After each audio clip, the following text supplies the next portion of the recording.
নমস্কার বন্ধুরা, কড়াইশুঁটির কচুরি কিন্তু আপনারা অনেকেই অনেকবার খেয়েছেন। শুধু একবার এইভাবে কড়াইশুঁটির পরোটা খেয়ে দেখুন, একবার খেলে বারবার খেতে চাইবেন। তো কড়াইশুঁটির পরোটা বানাবার জন্য দেখতে পাচ্ছেন এখানে আমি কিছু কড়াইশুঁটি ছাড়িয়ে ধুয়ে পরিষ্কার করে নিয়েছি। এখন এই কড়াইশুঁটিগুলো একটা মিক্সিং জারে দিয়ে দেব। তার সাথে দিয়ে দিলাম একটুখানি আদা আর দিয়ে দিলাম 3টে কাঁচা লঙ্কা। তারপর এর মধ্যে সামান্য একটু জল দিয়ে মিক্সিতে খুব ভালো করে পেস্ট করে নিতে হবে। তো এই দেখুন কড়াইশুঁটি কিন্তু আমি খুব ভালো করে বেটে নিয়েছি। এখন একটা পাত্রে নিয়ে নিচ্ছি 1 বাটি ময়দা, চাইলে আটা দিয়েও করা যাবে। তারপর এর মধ্যে দিয়ে দিচ্ছি স্বাদ মতো লবণ, হাফ চামচ চিনি আর দেব 2-3 চামচ সাদা তেল। এবারে সব কিছু দিয়ে এই ময়দার সঙ্গে খুব ভালো করে মাখিয়ে নিতে হবে। তো এই দেখুন সব কিছু ময়দার সঙ্গে কিন্তু খুব ভালো করে মাখানো হয়ে গেছে। এখন এর মধ্যে অল্প অল্প করে কড়াইশুঁটির পেস্ট দিয়ে খুব ভালো করে এই ময়দাটা মাখিয়ে নিতে হবে।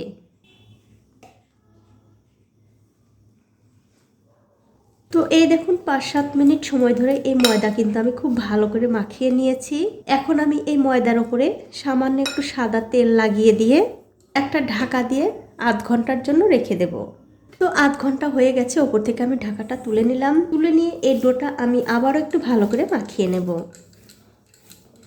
তো এই দেখুন এই ডোটা কিন্তু আমি আবারও খুব ভালো করে মাখিয়ে নিয়েছি। এখন আমি এখান থেকে আমরা যেমন রুটি পরোটা খাই ঠিক সেরকম করে লেচি কেটে নেব। তো এই দেখুন এক এক করে কিন্তু আমি সবগুলো লেচি কেটে গোল করে নিয়েছি। এখন একটা লেচি দিয়ে আমি পরোটা বেলে নেব। আর পরোটা বেলার সময় অবশ্যই এই লেচির উপরে একটুখানি তেল দিয়ে বেলবেন, তাহলে বেলতে কোনো অসুবিধা হবে না। তো এই দেখুন রুটিটা কিন্তু আমি খুব ভালো করে বেলে নিয়েছি। আর রুটিটা কিন্তু অবশ্যই বন্ধুরা একটু পাতলা করেই বেলতে হবে। এখন আমি এর উপরে একটু সাদা তেল দিয়ে দিচ্ছি। তেলটা খুব ভালো করে এই রুটির চারিদিকে একটু ছড়িয়ে দিতে হবে। তারপর এর উপরে দিয়ে দেব সামান্য একটু ময়দা। ময়দাটাও একটু ভালো করে ছড়িয়ে দিতে হবে। তারপর আমাদের যা করতে হবে এই রুটিটা ধরে এরকম করে একটু ভাঁজ করে নিতে হবে। তারপর আবারও একটু তেল দিয়ে দেব আর দেব একটু ময়দা। ঠিক এরকম করে কিন্তু যতটা ভাঁজ দেবেন ততবার কিন্তু ময়দা আর এই তেলটা লাগিয়ে দিতে হবে।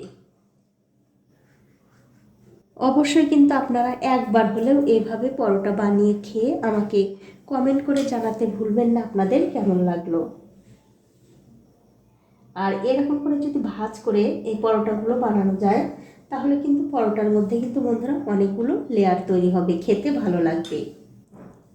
বানাতে যতটা সময় লাগে তার চেয়ে কিন্তু অর্ধেক সময় লাগবে এই পরোটাগুলো খেতে।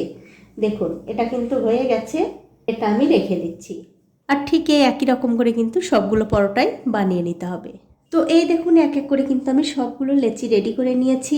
এখন একটা লেচি আমি বেলে নেব। তবে বন্ধুরা বেলার সময় কিন্তু অবশ্যই হাত দিয়ে এরকম করে একটু আগে চ্যাপটা করে নেবেন, তাহলে বেলতে খুবই সুবিধা হবে।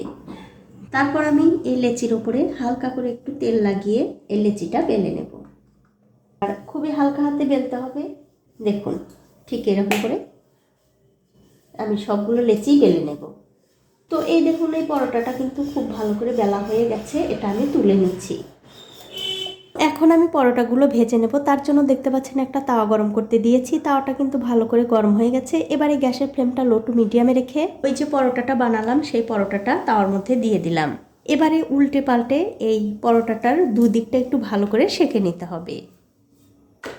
তো এই দেখুন পরোটার কিন্তু দুই দিকটাই আমি খুব ভালো করে সেঁকে নিয়েছি।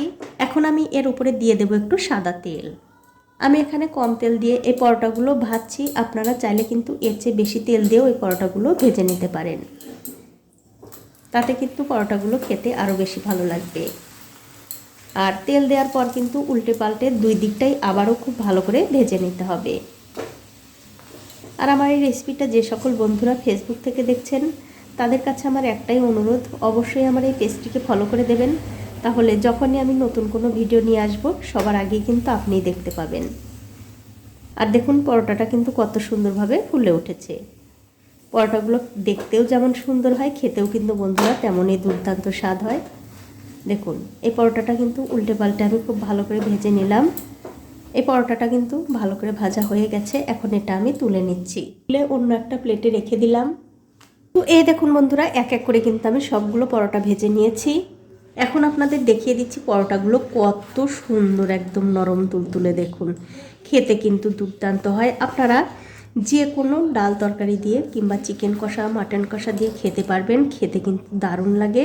আর আপনারা যখন এই পরোটাগুলো খাবেন তখন কিন্তু অবশ্যই একটুখানি হাত দিয়ে একটু এরকম করে নেবেন, তাহলে পরোটার মধ্যে যে লেয়ারগুলো আছে সেগুলো কিন্তু খুব ভালোভাবে বোঝা যাবে।